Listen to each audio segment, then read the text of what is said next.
దయచేసి వాళ్ళ దగ్గర దూరంగా ఉండండి. బస్సు దగ్గర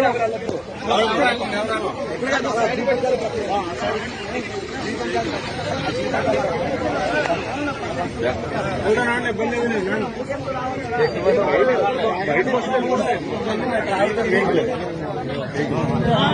తీసేయండి అనగా నంబర్ ప్లేట్